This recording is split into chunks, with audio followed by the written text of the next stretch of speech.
Today, I'm going to create depth in collage, specifically the collage I started last week. Although this still life is two-dimensional, I'm going to share a couple of my favorite techniques to make it pop off the page, and you'll be able to use them in your own work. I'm Jackie Bernardi, and welcome to my studio. So this is where I ended last week's video, even though I continued on with the creating. It was just, I was there for a long time and I didn't want this video to be too terribly long. That's why I split it into two videos. So if you haven't watched last week's video yet, you don't necessarily need to watch it before watching this week's video. In that, what I'm focusing on this week is creating dimensionality and depth to this two-dimensional abstracted still life, right? So if you go back and watch it, you'll see how I created the collage and how I was cutting freehand, and that's exciting on its own. But this is a different type of video this week, and it's based on technique. So I'm just going in, I'm adding in some more of the painted papers. I hole punched through these two different oranges, red orange and a more traditional orange paper that I think I had gel printed ages ago. And now on these sort of round flowers, these might be thistles, they might be, I'm not sure what I really want them to be, but I wanted to create some dimensionality here. And so the first technique that I'm going to go over is creating dimensionality with just the paper itself. Now, this may seem super obvious, and it is a little obvious, but as you build up layers of paper in a collage, if there's any significant weight to the paper at all, it's going to raise the paper up just slightly from all the other papers. Now, even the thinnest paper will do this, but you probably won't be able to recognize the depth of that with your naked eye. However, with heavier pieces of paper or cardstock, you're going to see a noticeable difference. Now, all the papers that oh my gosh, oh no. The entire table just moved and I've got to put it back. All right. Um, all of these are just standard papers that I've used to create the painted papers that make up all the flowers and the vase and so on. I used mixed media paper, I used copy paper, and even some newsprint are represented here. So these are all very thin papers. They're not going to create a lot of dimension all on their own unless we make them do that. So what I've done here is I've torn up some paper. And what you're seeing me do with the flowers and the leaves here is I'm creating depth by taking different colors and putting them together, just as if you were painting, right? So with the green of the leaf, I've got that sort of a like a minty green that was already laid down. And now I'm going in with a more yellowy type green to create sort of almost like a shadow layer with paper. Now, this accomplishes two things. One, it makes it look more dimensional, and you'll see that as we go on. The other thing that it's doing is it is actually raising the profile of the paper so that if I go in with one of the techniques that I'm going to use later and I start fiddling with it, I'm going to have paint or medium settle in to the difference of the height of the paper, and that is also going to create more dimension. Now, like I said, I'm going to show you what I'm talking about specifically in just a little bit, so we'll get there. But I wanted to give you an idea now. One of the reasons why I'm adding extra paper on top of the paper that is already there. Okay, so so it creates an actual physical dimensionality, even if it's ever so slight. Now, with the dots that I put in those blue, I'll just call them thistle flowers, just so we can identify which ones I'm talking about. Those dots are a little bit raised, and I definitely wanted some more dimensionality on the paper that I use to create those flowers, although I think that paper is very beautiful. There's so much texture in such a small space that it actually sort of washed itself out. So by putting the orange and the red orange dots on that flower, it gave back some of the life that should be there or that I wanted to create there, right? So here I'm just taking some, this was a gel printed paper, and I want to create the appearance of shadow to create some depth and dimensionality just visually, right? Optical illusion here. So I put this down. I'm just using matte medium as my adhesive. I'm putting it down. I'm, trying to place this shadow look where I think it should go. I'm not exactly loving it, to be honest, and that's why I'm fiddling with it so much. But I'm not worried about it. I'm going to come back to it and fix it later. So some of us get this idea about collage where we can only use paper and some kind of medium to adhere the paper, whether it's paste or glue. And that's certainly one type of collage. But it can also just be the starting point of your collage, the papers. You can go in with other supplies and add to it. You could go in with chalks, you could go in with inks, you could go in with any variety of art supply to help enhance. So as I'm figuring out how I want to make this pop, and I do want this to pop, as I'm figuring that out, I'm going to try a number of different things. And this is why I love working in my sketchbook first before taking something up larger and creating it on canvas or on a panel. You can work out some of the bugs and you can work out some of the experimental things beforehand so that you can have confidence going into a larger work. And that's really what I'm doing here. I don't know if I will create this collage in a larger format later. I'm just letting you know why I think it's a great idea to be working in your sketchbook always as you develop larger works. Okay, one of the things that I am noticing is that this leaf element here, I'm going to call it a leaf, it could be a flower, but it's so bulky and it's so blobby, I guess, for lack of a better word, that I wanted to go back in with some of this background blue paper and create negative space. So I guess this would also be part of the technique too in creating depth and dimension is that we can use negative space to achieve that. And so this paper that the blue background is on, I cut the blue background out of a piece of 90-pound or 98-pound uh, mixed media paper. And so it's actually got more dimensionality than all of the other papers that I'm using in the still life. So as I'm putting it down on top of this leaf element to create that optical illusion of negative space, it's raised more. And I'm noticing that. And what I'm really noticing is that the matte medium is getting caught up on the edges of it. So you can kind of see here the white, it looks white around those dark blue pieces. That's going to dry crystal clear, so have no fear about that. I just wanted to point out if you're focusing on that right now, that will dry clear. It's just caught up in the edges of the paper.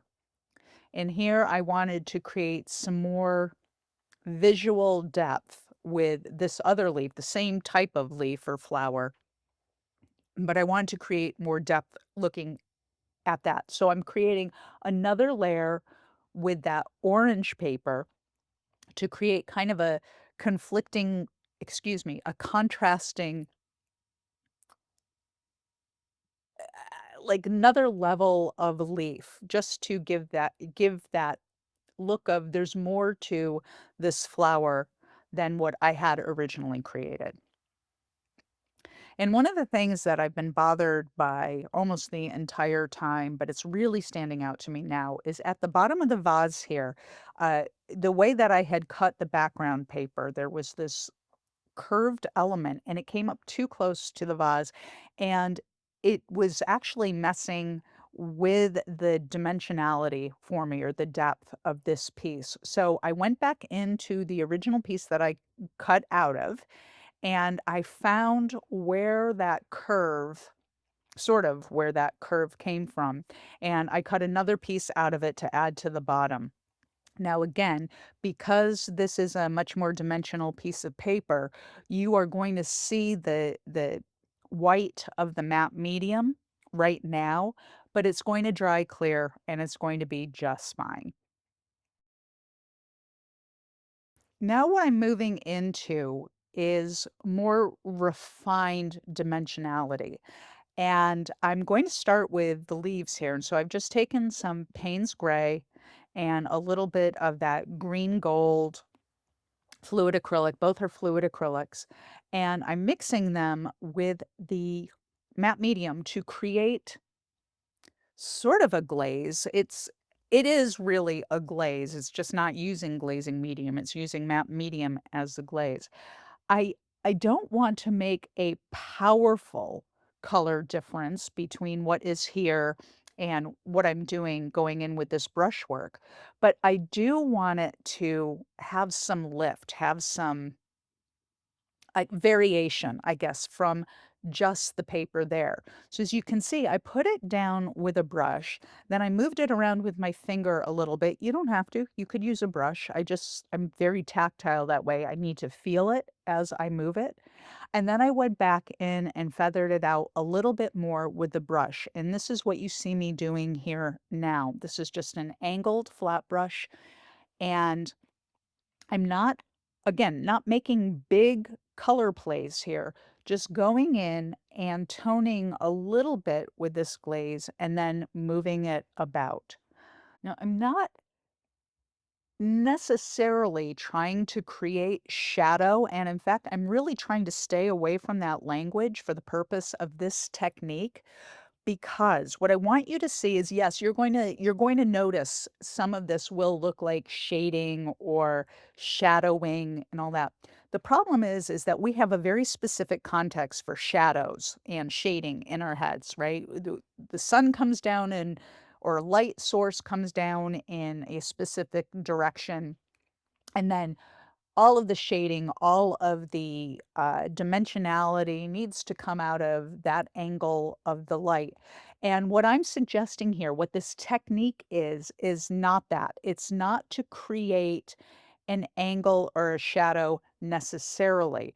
What it is to create some visual interest in the papers. So although these are painted papers and gel printed papers, and they have a lot of texture to them based on that alone, as I mentioned before, sometimes the texture, especially when it's cut down to smaller sizes, can there can be so much that it actually optically changes things for you, and you're not able to see things as clearly. I don't know if I'm explaining this well, but I know what I mean, and I hope you know what I mean. So what I'm doing is going in and just creating a little bit of lift by using glaze. And if you look at it as lift, as opposed to shading or shadow work or looking at dimensionality in terms of that alone, this technique speaks to a larger optical illusion. It's not just about shading and shadow work. It's about creating an optical differential that makes your work pop out. Sometimes it is just the most subtle things that you can do to a piece that make the biggest difference. And I think that's really important to point out here, because you can see I'm not making huge statements here. I'm being super subtle, super gentle, and almost quiet with the darker colors as I go in and moving 'em around. I mean, right here, I'm going in with red on top of this green leaf, not because I want it to look red, but I know that by going in with this spiral red and flittering it, okay, a Jackieism, but flittering it through the leaf the green, and because I've thinned it out so much by using the matte medium, it doesn't read as red on the leaf. It reads as red in the orange, but not so much on the leaf, but it's giving that leaf a whole new vitality that it didn't have just a couple moments ago. Now, I could have done this with paper. Again, I'm showing you a few different techniques here. Earlier, I showed you how to create the dimensionality with just paper alone. Here, what I'm showing you is how you can use a glaze to also impact that dimensionality without having to cover up the gorgeous hand-painted papers that you used below it. All right, I mentioned before that using the paper to increase the depth of the paper uh, could be used in a way to create that dimensionality. What I'm doing here is taking the paper height as creating dimensionality and using it to my advantage by putting the glaze in and letting the glaze sit inside that raised area. So where you see me really going back and forth with the brush, what I'm doing there is I'm actually pushing the glaze into that raised edge of that paper and using the raised edge sort of as a device to create this dimensionality and enhance it with the glaze. All of that, doing that without dramatically changing the color from what was there. All right. So you can use these techniques by themselves or you can use them in combination with one another to really create an effect that works for you. So that one leaf over to the left now truly does look like it's jumping off the page to me. And that was that combination of pushing the glaze into the torn edges of the paper and really the torn raised edges of the paper and really making sure that it settled in there. Whereas the leaf that I'm working on right now, this is all literal visual dimension created by putting the glaze in there. There was not an additional piece of paper put in there. So these two leaves are a great example of creating the pop or the lift in two different ways. So the colors that I've added here, that right there is the iridescent gold, which is a golden product. Everything is listed in the description below the video, but that everything that I am using is a fluid acrylic. I'm not using anything but fluid acrylics except for the matte medium. So they're different brands. I've got the Pyrrole Red, which is a Blick product. I've got that the Payne's Gray, a golden product, but they're all fluid acrylics. And the reason why I like using fluid acrylics for this type of work is because as soon as you introduce the mediums to them, they thin out beautifully and can be used as a glaze without having to use glazing medium. Here's the only reason why I wouldn't want to use glazing medium for this particular project. And that is because I want it to dry faster. So glazing medium stays open quite a bit longer than, let's say, the fluid acrylics mixed with matte medium. And so for me, that works. But glazing medium would give you the exact same effect. It would just take longer to dry. That's all. So I've got some titanium white in here because I want to create a super thin glaze that will help refine these purplish flowers. I don't even know what these would be in the real world. They're just Jackie's fantasy flowers. But I just want this pink to enhance the texture that came from the painted paper below without covering it, but just refining it a little bit. So there's, I don't know, a different type of quality, and it's a quality that I seem to be enjoying. Now, even though I went in with the dots on those two thistle flowers, I still think it needs something because the dots just look like they're randomly poking out of the flower, and I don't love the way that looks. I'm not mad about it. It feels like it needs a little something.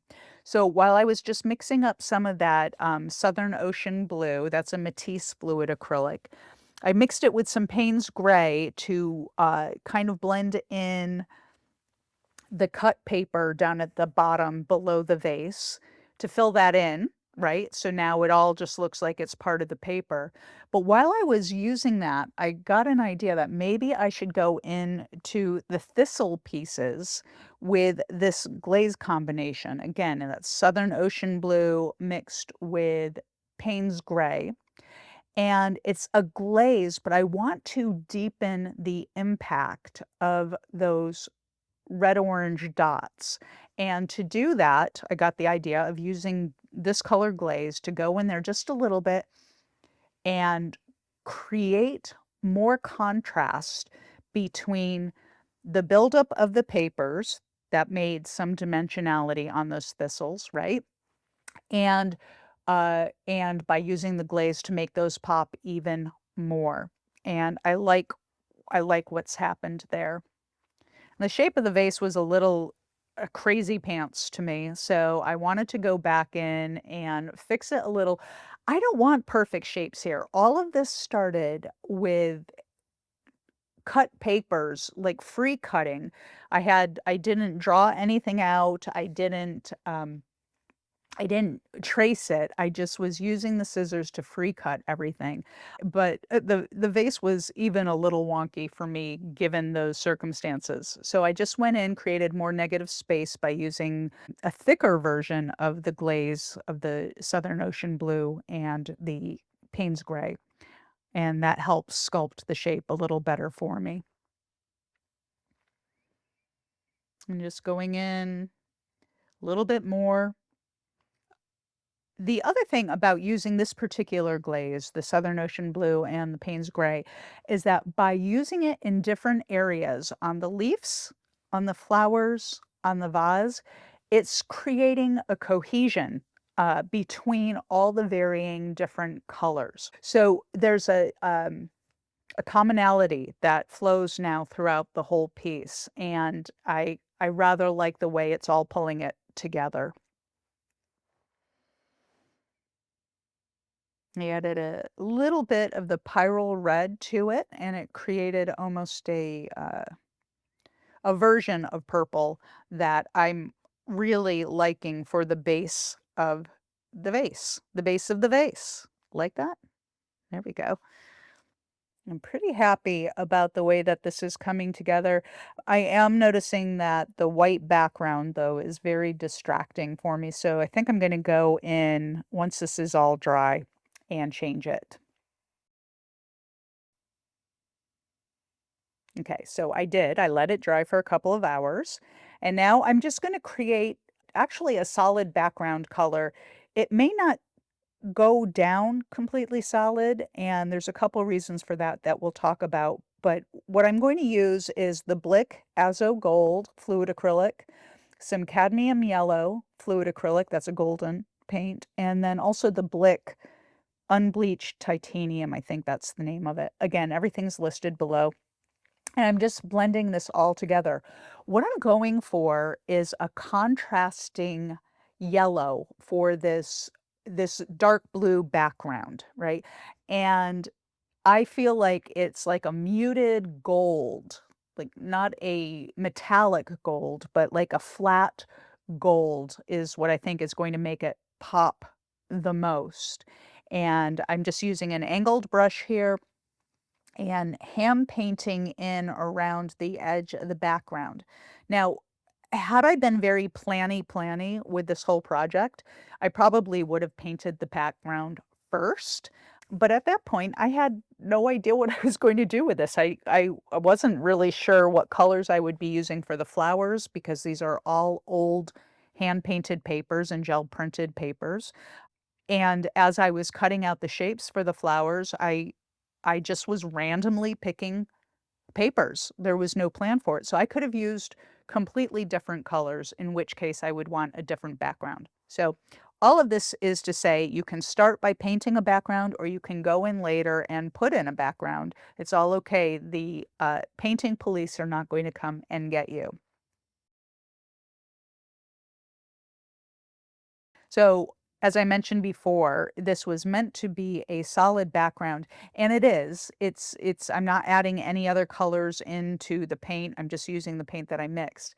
However, because there was matte medium on the white part of the background, just from brushing over it and so on, it's accepting the paint into the paper differently. And so it does look like there's a little variation. This is in my sketchbook. I'm totally fine with it. However, if I had done this on a canvas or a panel, I might have done it differently. I hope you enjoyed this. This was a really fun project for me. I hope the techniques work for you. And this is what I would watch next.